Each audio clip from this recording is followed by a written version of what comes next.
Now tell that to Andrea just once more here. It's her graduation day, and Grandpa's got to have some words of advice for Andrea, who is his oldest great grandchild graduating from high school. And today is May 17th, 2020. Grandpa's going to turn 100, and Andrea's going to turn 18. So, words of advice here for a graduating high school senior. Well, I think she's a wonderful girl. And she's done it right. Psst. And I want her to keep on. If you do it, just do a good academic job. You can be anything you want to be. And that's good. It's more fitting than it was when I was a boy. When I was in your place,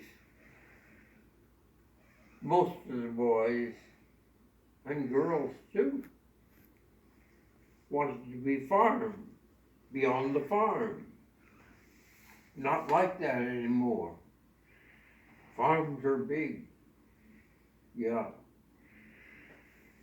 Do you think she ought to get married this year? Are you considering that? No. Well, you just relieved me. Yeah. Yeah, not for a while yet. You're going to go to college first, Yeah, aren't I you? got to go to college first. She's going to go to University of Iowa this fall. Isn't that amazing? That's wonderful. Yeah, she got scholarships and everything, and Yeah. That's wonderful, Andrew. I'm very proud of you. Thank you, Grandpa. Yeah. Yeah. What are you over here to do today before your graduation today? Load up some hay. Yeah. yeah. But you were saying, Grandpa, when kids were your age, you started to say that they stayed on the farm, right? Most of them, Yeah. yeah. Especially the boys. But a lot of the girls married men who became farmers. Yeah. Yeah, a good example is Kenneth Soliday and his wife. He was a class ahead of her. And they got married when she graduated from high school. Yeah. They had a good family. Why do you think it's important to go on and get an education instead of just get married?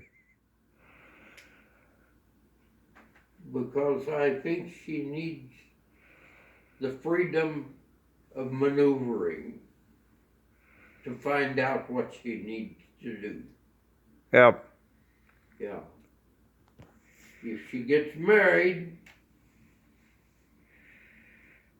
that would limit what her options were. Yeah.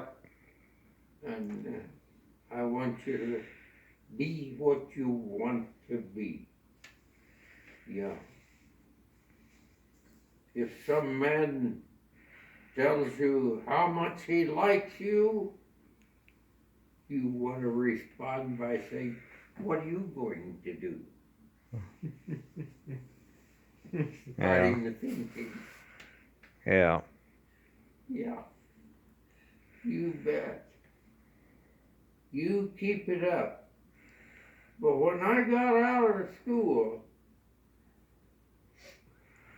I began to learn. Well, I was learning in school too. We could learn a lot of things on the farm. I used those. I think that I was gifted in those things. I wanted to get 3 roosters from the government poultry business in Joss. And Ann went with me, and the veterinary was a South American, South African. And during the war, he married an Italian. And we sat there visiting, and the first thing I told him was why I had come. They had 6,000 chickens in a big building, and lots of roosters. And that's what I wanted. And he was very gracious, but very definite. They didn't give any away. They didn't sell any. They didn't want to do that. And we went on talking. And I noticed that his wife spoke American English. He spoke South African English. And I asked her where she was from and where she learned to speak English. And she said, during World War II, I learned it from the American Army. And I said, our people are the ones that started Heifer's Project, establishing all kinds of producing males and females, cattle, goats, sheep, chickens, everything. I've got it all written out in there. And it became much bigger than the Brethren was able to maintain it. And was very successful. And I told her, we are from the people that started the Heifer's Project. And she had a bright look on her face. And when we got ready, we had a cup of tea. And when we got ready to go, her husband said, how many roosters did you need? And I got my roosters. He gave them to me. I think I maybe paid something for them. And when I got home, those roosters were thriving. And I fed them good. But one of them began to deteriorate. And he couldn't stand up. And he was going to die. And I went down to see Dr. Studebaker.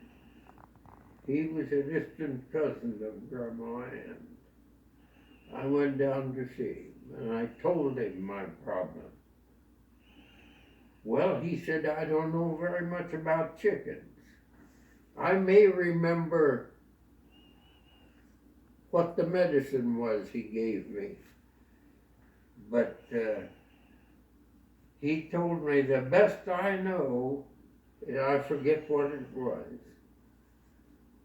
And I didn't have any trouble catching my rooster. He was too near dying. But every day I gave him medicine. And he came along. I had a nice herd of cows. I didn't get money from a church or anybody to buy them.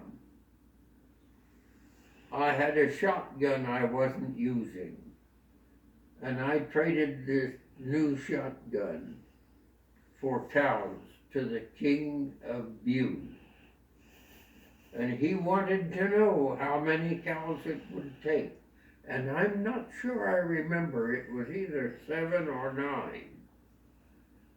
And that's the way I started my herd of cows. And I had a good herd. I really took care of them.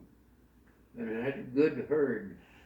And I had gone to the veterinary center which was close to the educational institution where Ivan Eikenberry headed it up. And he was an educator par excellence. I'm not critical of him. But anyhow, they would get together and have tea in the evening. The veterinary people and our people at the training school. And while they drank their cup of tea, they told Ivan that I had asked them, and they were very glad to take my herd of cows while we went home. And Ivan, that's how Ivan learned it. And he could be very abrasive, but he was a good educator. And I had a note from him, a short letter. Whenever we have something in the possession of the mission, like those cows, the mission gets first chance at them. I just wrote him a note, told him he could keep the cows if he wanted to, and he wanted them. And I assumed he had the places and the knowledge to keep those cows. They were a good herd. And I think I'm going to tell you, African cows, most of them were, what do you call motherly? Maternal. Maternal. They had a strong maternal instinct, and they wouldn't give their milk down unless you let them start sucking their babies. And then when they begin to give their milk down, you tied the calf to her front leg, and she licked it and mothered it and gave her milk down. But when I got my cows and told the Africans how I was going to manage them, they were horrified. They won't give their milk down. You have to let the calf suffer first.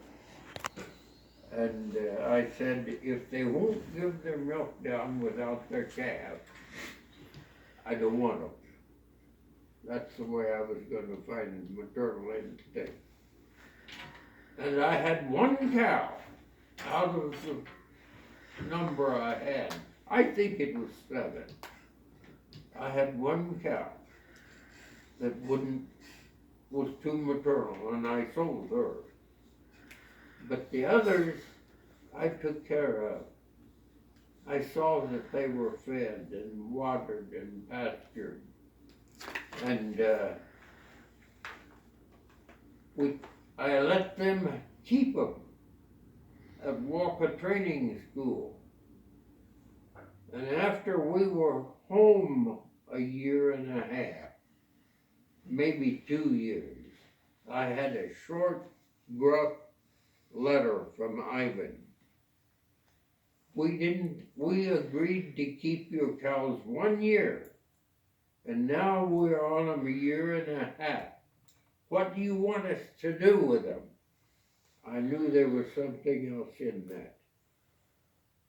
that he wasn't talking about. Yeah. And I wrote back to Wajirimoda, my hired man out there, and I gave him 2 letters. One to take to Ivan and tell him they had my permission to get my cows. And the other was to Ivan. This was the answer to his letter, what we were going to do with them. And they went up and got my cow. And when I got back, about 6 months later, 4 or 5 of the cows had a disease on their hips Yeah. And a veterinary had told me once, there's no medicine for this. If your cows get this out here, you just as well sell them at the market, the butcher. We don't have any medicine for it. But I had looked at it, and I had seen something like that when we worked horses. If the horse would get a harness sore Sure. on their back, that sore would be to the blood, but it wouldn't bleed. It'd just take off the skin and the hair. Yeah. And I knew what my dad used. Goomballs caustic balsam. I remembered it. And I wrote to my dad. And he sent me a bottle of Goomballs caustic balsam. And I mixed it with gun grease for lubricating machines and what was the other? It was DDT, I think. DDT. Yep. I mixed them together. That would have killed about anything, wouldn't it? Those cows that had that on their back, some of them that big around. They weren't all round, they were different shapes, but they Yeah. were gonna get big.